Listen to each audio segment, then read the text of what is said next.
بسم اللہ الرحمن الرحیم۔ مولانا رومی رحمۃ اللہ علیہ لکھتے ہیں کہ ایک شریح زباں آدمی رات کے وقت اپنے دوستوں میں بیٹھا دوستوں کو درزیوں کی مکاری اور عیاری کے دلچسپ اور مزیدار قصے سنا رہا تھا۔ دستانگو اتنی معلومات رکھتا تھا کہ باقاعدہ ایک درزی نامہ مرتب کیا جا سکتا تھا۔ دستانگو نے جب درزیوں کی مکاری اور عیاری سے گاہکوں کا کپڑا غائب کر دینے کے انگنت قصے سنا ڈالے، تب اس مجلس میں ایک ترک آدمی تھا۔ وہ بول پڑا اور کہنے لگا کہ اس علاقے کا سب سے گرو درزی کون ہے؟ اس علاقے کا سب سے ماہر درزی کون ہے؟ ترک آدمی کو اپنی عقل و دانش پر بڑا ناز تھا۔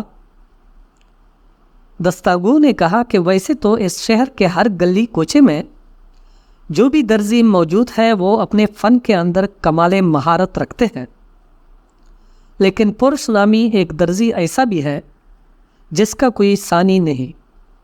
وہ اپنے فن میں ایسا ماہر ہے اور وہ اپنے فن میں ایسا استاد ہے کہ کپڑا تو دور کی بات ہے، وہ گاہک کی آنکھوں سے کاجل تک چرا لے لیکن گاہک کو پتہ نہ چلنے دے۔ وہ اتنی زیادہ مہارت رکھتا ہے۔ تو اس ترک آدمی نے کہا کہ میں اس درزی کے پاس جاؤں گا اور میں دیکھوں گا کہ وہ مجھے کیسے بیوقوف بناتا ہے، مجھے کیسے پاگل بناتا ہے۔ لوگوں نے کہا بھائی جانے دے، تجھ سے پہلے بھی بہت سارے لوگوں نے یہی دعویٰ کیا ہے، لیکن جو بھی اس درزی کے پاس گیا ہے وہ درزی کی مکاری سے محفوظ نہیں رہ سکا ہے۔ بہرحال مجلس کا اختتام ہو گیا اور سارے دوست اپنے اپنے گھروں کو چلے گئے۔ وہ ترک آدمی ساری رات بے قرار رہا۔ صبح ہوتی ہی اس نے اطلس کا ایک قیمتی کپڑا خریدا اور پرش نامی درزی کا پتہ پوچھتے پوچھتے اس کی دکان پر پہنچ گیا، اور دکان کے اندر جیسی ہی داخل ہوا تو درزی احتراماً کھڑا ہو گیا، اسے سلام کیا، گلے ملا اور بہت زیادہ اچھے اخلاق کا مظاہرہ کیا۔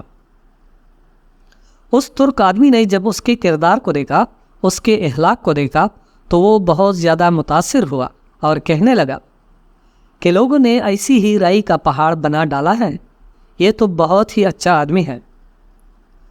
تھوڑی دیر کی گفتگو کے بعد اس ترک نے اپنا قیمتی اطلس کا کپڑا باہر نکالا اور کہا کہ مجھے اس کی قبا سلوانی ہے۔ درزی نے کہا کہ بہت اچھا، میں آپ کے لیے ایسی قبا آپ کو سی کر دوں گا جو آپ کے جسم پر بہت زیادہ خوبصورت لگے گی اور لوگ آپ کی تعریف کریں گے۔ اب اس نے وہ کپڑا رکھ لیا اور گز سے اس کی پیمائش شروع کر دی اور اس کو کاٹنے کے لیے جا بجا اس کے اوپر نشانات لگانا شروع کر دیے۔ ایک طرف وہ کپڑے کی پیمائش کر رہا تھا اور اس کے اوپر نشانات لگا رہا تھا، اور دوسری طرف اپنی زبان سے اس ترک آدمی کو دلچسپ اور مزیدار قصے سنا رہا تھا۔ اس نے جب یہ دیکھا کہ یہ ترک آدمی میری باتوں کے اندر بہت زیادہ دلچسپی لے رہا ہے تو جج سے اس نے کپڑے کو کاٹا اور اپنی ران کے نیچے دبا لیا اور اپنا کام کرنے لگ گیا۔ تھوڑی دیر کے بعد ترک آدمی نے کہا کہ مجھے اور قصے سنائیے۔ اس نے جب 3-4 مرتبہ اصرار کیا تو اس درزی نے کہا کہ بھائی جانے دے، اگر تو اور لطیفوں اور قصوں کا مطالبہ کرے گا تو کباب بہت تنگ ہو جائے گا۔ آخر میں مولانا رومی رحمۃ اللہ علیہ لکھتے ہیں کہ جانتے ہو وہ مکار درزی کون تھا؟ جانتے ہو وہ غافل ترک کون تھا؟ جانتے ہو کہ کبا کیا ہے؟ اور یہ بھی جانتے ہو کہ اطلس کا قیمتی کپڑا کیا ہے؟ مولانا رومی رحمۃ اللہ علیہ لکھتے ہیں کہ وہ غافل ترک تیری ذات ہے جسے اپنی عقل و حرد کے اوپر بڑا ناز ہے۔ وہ مکار اور عیار درزی یہ دنیا فانی ہے، اور کبا تو نے نیکیوں کے لیے سلوانی تھی جسے تو نے فضول کہکہوں کے اندر ضائع کر دیا ہے۔ اے انسان، اب بھی سنبھل جا، اپنے ظاہر کی فکر نہ کر، اپنے باطن کی فکر کر۔